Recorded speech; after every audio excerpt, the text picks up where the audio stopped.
Hey there, it's Jeff with Terrain 4x4 Adventures coming back to you with another video highlighting products that are designed to make our van life experience more enjoyable. So today I'm talking about a couple of solutions to potential problems that you may encounter with your van. Number one is accessing your spare tire if you're in a difficult situation. So accessing the spare on these vans is really simple. If you're in a driveway like I am today, you just lower it down on the back, it's in a little cage, and off it comes. We spend a good amount of time though off-roading and a fair amount of time in snow, and in those conditions we could be in deep sand, we could be in a deep rut when we get a flat, or we could be in deep snow, making it impossible to access our spare. So one of the first modifications we did is put the spare tire on the back.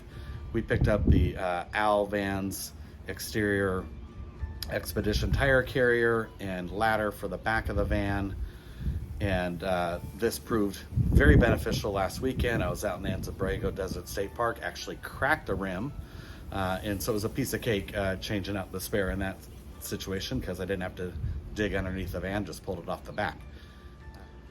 So we also added the Owl side ladder as well, and we did that mainly to have easy access to our recovery boards. I now have custom fabricated for the Jayco Terrain family and Integra Launch family custom brackets to mount recovery boards to the factory rack of the Jayco Terrain and Integra Launch. I'll put a link in the description showing you how those brackets work out if you're interested in learning more about that. I also use a side ladder, of course, to get up to our Thule box up on top where we store our skis and we go on ski trips. Anyhow, back to the spare tire. So the one great thing about having the spare tire on the back is now it created a ton of space underneath the van to solve another problem, and that is the lack of fresh water. These Jayco Terrains come with a 22-gallon fresh water tank. So for a weekend, that's enough, but you know, we tend to go on some longer trips from time to time, and it's just great not having to worry about running out of water and having to go fill up. So the way that we're gonna solve that today is we are adding a new 28-gallon freshwater tank that I picked up from Agile Off-Road. So I'm gonna walk you through the installation of this freshwater tank. It's a snap, it's not gonna take a long time. It's a bit of minor plumbing that we're gonna have to do. I'm a banker, not a plumber, but I'm gonna show you that this is a piece of cake. And so I'm gonna walk you through, and just so you can see how nice of an addition this is, and quite affordable as well. All right, so our first step in lowering the basket to get the spare out is to just pop off these caps, and using the standard wrench that comes with the van, this is stowed underneath the feet where the passengers sit, and we're just going to back off these nuts.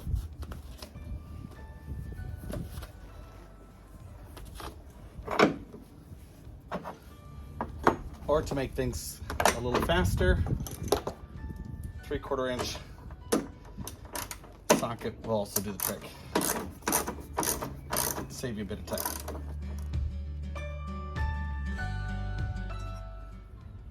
All right, so once you've loosened those bolts, you're gonna free up these little arms that hold the basket in place on each side.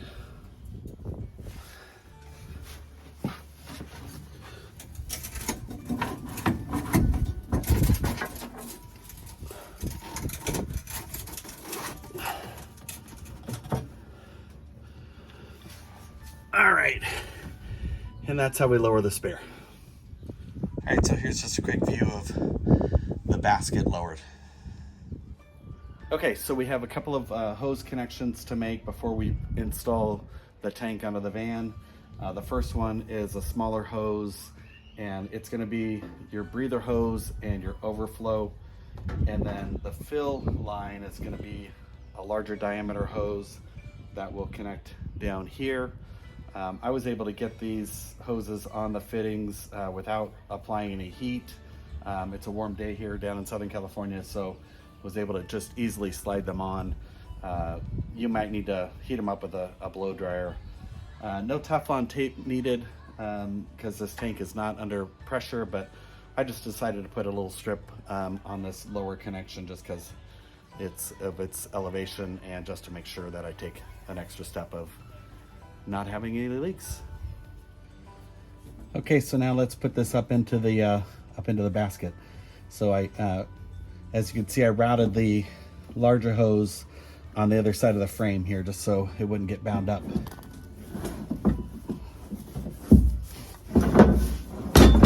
Slide it right into place, like that. Lift her on up. Wow, piece of cake. Now I just need to route these hoses and secure them. I did add a little bit of tape just to keep things clean during the install. So now I'll just be using some zip ties and cutting this hose to the proper length. And then up here I'll be installing the bracket to put the quick disconnect for the fill line. All right, so I've marked my hole locations for my bracket. And now with a 1/4 inch drill bit, I'm just gonna drill those holes. And in order to prevent rust, just a little drop of paint on here.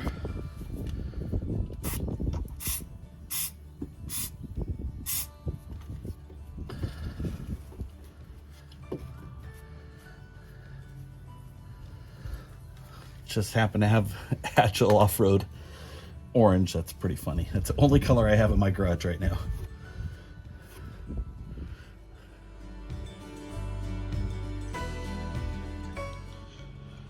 All right, so I did need to break out the blow dryer just to make sure I got a secure connection here.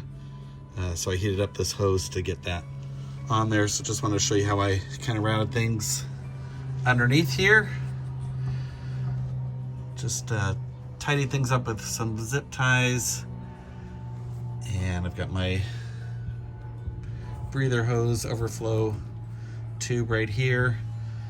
And somebody did ask me about winterization on this. You know, I won't be using this in the winter time, but you can add a drain plug here if you'd like, to easily drain it out and make sure that you don't have any water in it. That might be a modification that I do in the future, but don't think I really need it. All right, so installation is complete. The water tank is secure. I've rebolted everything up and given it the shake test, and it's completely secure down there. Now it's time to fill it up and make sure that we don't have any leaks. So here we go.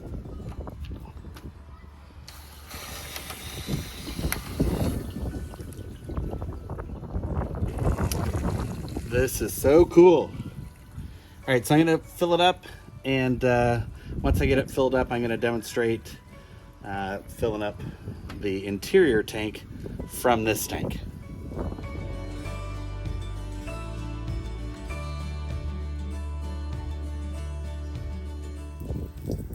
All right, so we're full. Now to do the transfer from this tank to the tank in the van. All right, so I'm coming back at you with an update to my original installation video to clarify one minor mistake that I showed. So in that previous video, I showed the transfer hose and the fact that the kit did not come with the proper fittings, so I had to run down to Lowe's and get some fittings. And the reason is, it actually did come with the right fittings, but it had the incorrect hoses with that kit. So there are two different diameter hoses. One that's a larger diameter hose that I'm showing here that I had created, used the XS4 to make the transfer hose. And then there's a smaller diameter hose that is actually what's supposed to be used for that transfer. So in my kit, these were cut at the wrong length. So I reached out to John at Agile, and he was happy to give me the correct length so that I could swap out this incorrect transfer hose with the correct diameter. And in doing that, I can use the fittings that actually came with it. So let me walk you through how that works and what's going to happen is I noticed using that other larger hose that I think just because of the larger diameter, the pump was really having a hard time sucking in that volume of water. So this is going to be a little bit less volume of water, and I'm hopeful that we'll get a bit better results on that transfer, because it was really going quite slow previously. So stay with me, and I'll give you a quick update and see how this all works out. So the first step is just simply pressing these fittings into the hose, which is quite simple.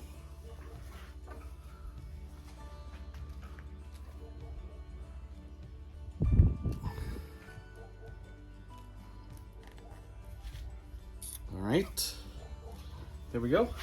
All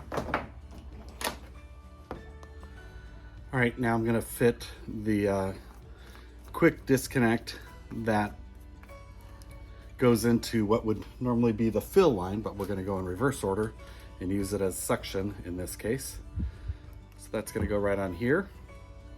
And then on the other end, this is what would go into the house water tank to do the fill. But I wanna save some time, so I picked up these quick disconnects that I'm using, and so we'll just tighten those on. All right, so there we go. All right, so we're gonna get these valves corrected. I'm in dry camping mode because I just came back from a trip, and so we'll put it into the sanitize or the siphon settings. So here we go.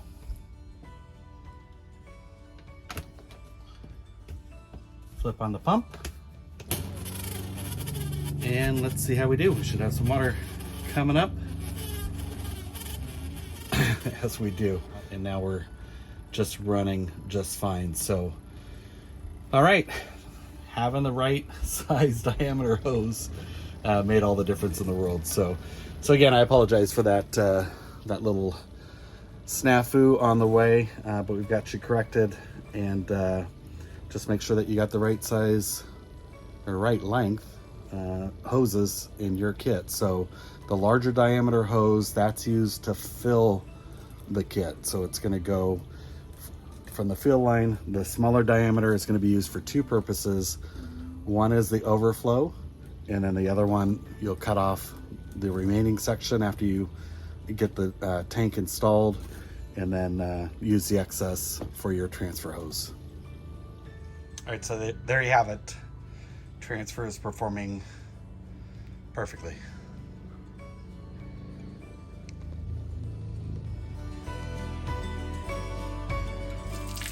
All right, so there we are, totally topped off. We are full in the house freshwater tank. This is so awesome.